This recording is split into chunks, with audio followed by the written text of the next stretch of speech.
But I think you win in college football with a really good quarterback and a really good defensive front. Agree or disagree with that? Completely agree. So that's how you win.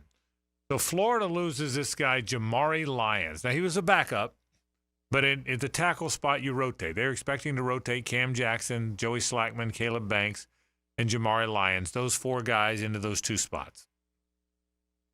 Without Lyons, Des Watson steps up. I don't think Des Watson can play. I think, I'm sorry, he's 450, and I don't think you can play at an elite level at 450 pounds. You can't. I don't think you can do it. You're also undraftable. Yeah.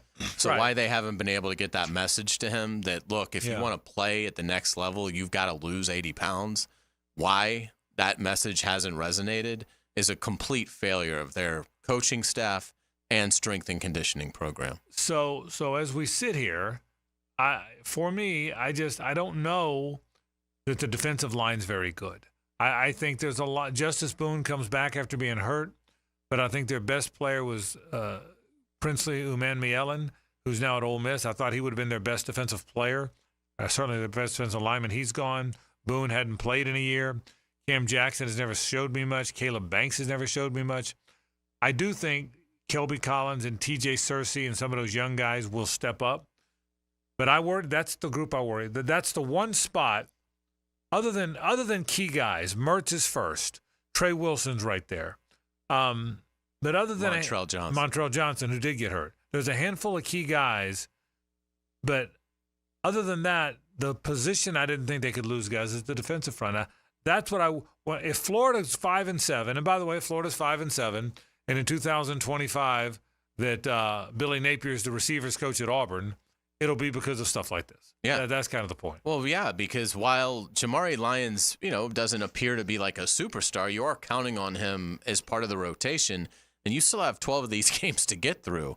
So, I mean, if you do lose a couple more guys in that interior defensive front, you're going to be where you've been the last 2 years, which is a sieve, and you'll have no hope of stopping anybody, and it'll be another year of really poor Florida defense. So losing Lyons, by himself, that's not a crippling loss for them, but it's just the fact that now you really can't afford any more attrition there, and you still have your whole season to get through. So they're going to have to be very fortunate at that position.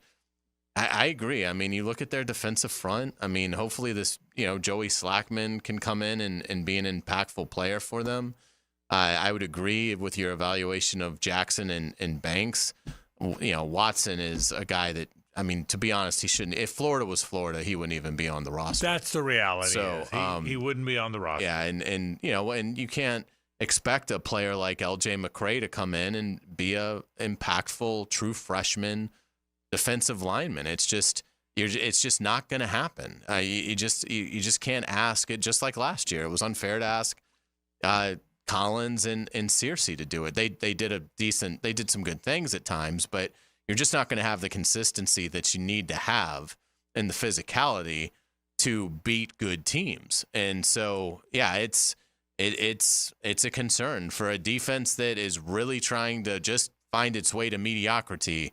The last thing they need is to be losing big bodies, because they'll probably be pretty good on offense. If Mertz stays healthy, they were actually pretty good on offense at the end of the year. So they're probably, certainly when Mertz was playing, so they'll probably be okay on offense.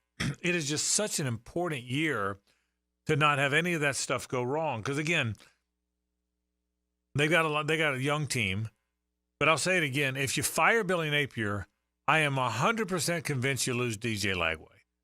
DJ Lagway doesn't strike me as a guy that is going to play for a coach right now he doesn't even know. It doesn't make sense.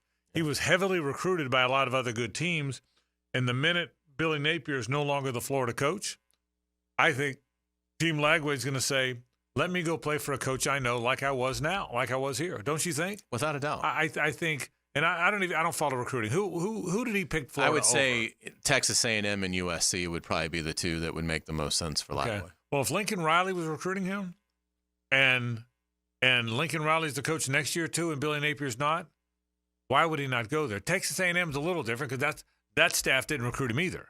Okay, Mike Elko didn't recruit him, but that's my point is a lot of people recruited him that are still in place at their jobs. And so, and again, we don't know how good Lagway is going to be or not be. You do know you damn sure don't want to lose him. Right. That's the thing. Well, yeah, you've got really nothing if that happens. And, again, it's one of those things that if you've got a substandard defensive line, it's just your ceiling is 8 wins. It just is. I mean, this is a league where premium defensive talent is along pretty much every good team's line. And if you don't have that, it's going to show up. And, so we'll see. I mean, I'm not trying to say like all hope is lost for Florida's defensive improvement. But they need Justice Boone to get back into form. I still like the Pyburn kid out of Bowles. Yeah, you do, don't you? I think that he's a junior. I think Jack Pyburn is somebody that's now far enough removed from his injury that he may be able to give him something. I do like Tyreek Sapp. I'm intrigued by George Gums, and a transfer portal kid that's long, athletic, burst off the edge kind of player. And I do think in year 2 for Kelby Collins and for TJ Searcy, you're going to see good football out of. They're now ready. They now know what it's like. So making that jump from year 1 to year 2, I think can be substantial. Maybe Cameron James as well is able to do something. And, and again, I have no problem with LJ McCray playing as long as it's like 5 snaps a game in very certain situations. But, if you have to ask a true freshman to play along the defensive front for 25, 30 snaps a game every week, you're in for a long year. Well, because that's the other part of it is you win in college football as quarterback and defensive line, and frankly, usually veteran defensive lines. Usually when you're good, when Florida was at its best in those Spurrier years, it's when Tony McCoy and Brad Culpepper and Kevin Carter and Johnny Church and Ellis Johnson and Henry McMillan and then later in the Urban years, Ronald Powell and I'm drawing a blank. Number 2. Easily. Damian Easley. When those guys were older guys is when they were at their best. Same thing at Florida State when Bulwer and Wilson and Wadsworth and Derek Alexander, and when those guys got older is when they were at their best. I mean, Florida has, if you look at their scholarship breakdown, Florida has 11 defensive linemen that are juniors or seniors. So that's a good number. It is. I just don't know how many of the 11 are actually going to be good players that can lead you to a lot of wins in the SEC.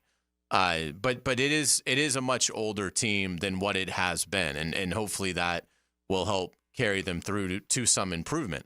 I like the linebackers. I like the secondary. I like what I've heard about guys like Jason Marshall, who I thought was maybe the most disappointing player in the SEC last season. Now seems to have found his stride again, and is looks like he could be a guy in his senior year that is able to give them an outstanding year at corner. I like the safeties. They've got some guys that were young last year that are now experienced. They've added through the portal. So that defensive front, it all comes down to that. Because I think at linebacker and in the secondary, Florida has enough to go compete for 8 or 9 wins. I don't know on the defensive front if they're going to be allowed to do that, because I don't know how well they're going to hold up, and I don't know how well they're going to pressure.